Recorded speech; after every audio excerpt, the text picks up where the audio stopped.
Hello friends, दी image star news channel के सभी दर्शकों को प्यार भरा नमस्कार। वीडियो पसंद आने सभी पर लाइक, शेयर, पत्रकार कमेंट्स और बंधुओं को सब्सक्राइब नमस्कार करना ना भूलें। और सभी का स्वागत है अपना बहुमूल्य समय देने के लिए इलेक्ट्रॉनिक मीडिया, प्रिंट मीडिया के पत्रकार बंधुओं का। लगातार हम आपको प्राइवेट स्कूलों की समस्याओं से, जिसका कहीं ना कहीं प्रभाव बच्चों पर पड़ता है, शिक्षकों पर पड़ता है और शिक्षा पे भी पड़ता है, तो हम उसके लिए संघर्ष भी करते रहते हैं और आपका साथ हमें हमेशा मिलता है हमारी उचित मांगों को लेकर।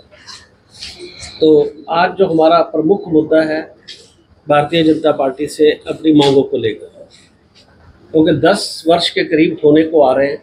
जब भारतीय जनता पार्टी की सरकार का गठन हुआ था तो हमारी बहुत सारे नेताओं से मुलाकात हुई थी, गणेशी लाल जी से, रामविलास शर्मा जी से, अनिल विज जी से, और जो भी उस समय के तत्कालीन नेता थे सभी से बात होकर इलेक्शन मैनिफेस्टो में ये मांग डाली गई थी कि जो प्राइवेट स्कूलों की समस्याएं हैं उनका निदान हमारी पार्टी आकर करेगी, मान्यता के नियमों का सरलीकरण करेगी और जो भी और मुद्दे होंगे अन्य उन सभी को जो है निपटान उनका किया जाएगा और उनको राहत दी जाएगी। तो आज हम इससे अवगत कराना चाहते हैं कि इतने 10 वर्ष के अंदर हमारी फाइल जो है सबसे मोटी पहली बार हुई है कि आज हमारे पास इतना बड़ा मांग पत्र है, जो आप सारे देख रहे होंगे कि इतना बड़ा मांग पत्र आज हमारे हाथ में है जो हम मुख्यमंत्री जी को भेजने वाले हैं। और कल ये ज्ञापन मुख्यमंत्री जी के पास चला जाएगा कि 20 मांगे हमारी जो है इकट्ठी हो गई है, कि कहाँ कम थी, अब 20 मांगे इकट्ठी हो गई हैं। तो उनमें से मैं पहली से आपको अवगत कराना चाहता हूँ जो बहुत सालों से हम उठा रहे हैं। 134 से हम बार बार कहते थे कि ये 134 से अलग है, राइट टू एजुकेशन अलग है, लेकिन किसी अधिकारी ने हमारी बात नहीं मानी। हम कोर्ट में गए और कोर्ट में जाकर ये निर्णय भी आदर्श, जो मैंने लिखा है, Adarsh senior secondary school versus government Haryana में ये निर्णय हुआ कि इनको जो पेमेंट है वो राइट टू एजुकेशन के अनुसार की जानी चाहिए, क्योंकि केंद्र ने एक फार्मूला बनाया था कि जो स्कूल की फीस है और जो प्रति बच्चा खर्च सरकारी स्कूल में हो रहा है, इनमें से जो कम है वो बच्चों को दी जानी चाहिए, स्कूल को दी जानी चाहिए। ये फार्मूला पूरे इंडिया में काम कर रहा है और इसके तहत दिल्ली में 2700 रुपये प्रति बच्चा हर साल सबसे बढ़िया फार्मूले में दिल्ली में अदा किया जा रहा है। 1500 से 1600 रुपये जो है प्रति बच्चा जो है वो खर्चा राजस्थान में अदा किया जा रहा है।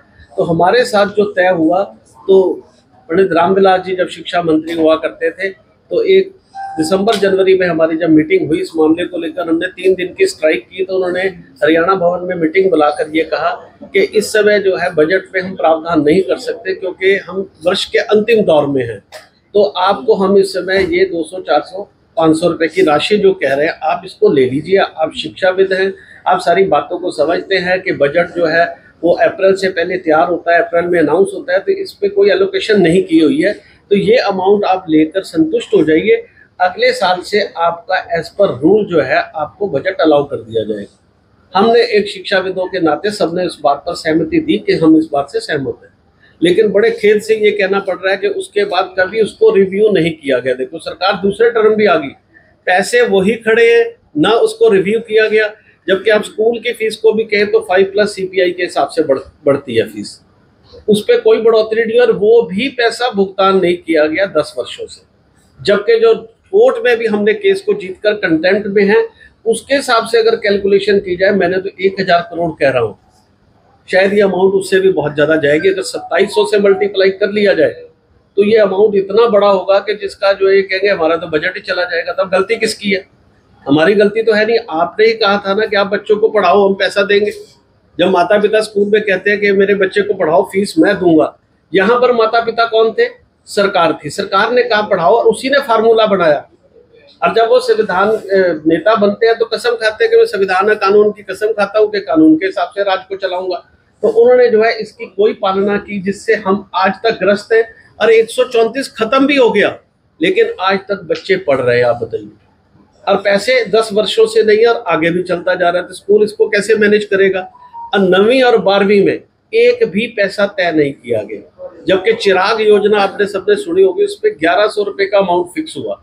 एक तरफ चिराग में 1100 मिल रहे, लेकिन जो 134 में 9वीं 12वीं में मिल रहे, सरकार ने एक भी पैसा फिक्स नहीं किया।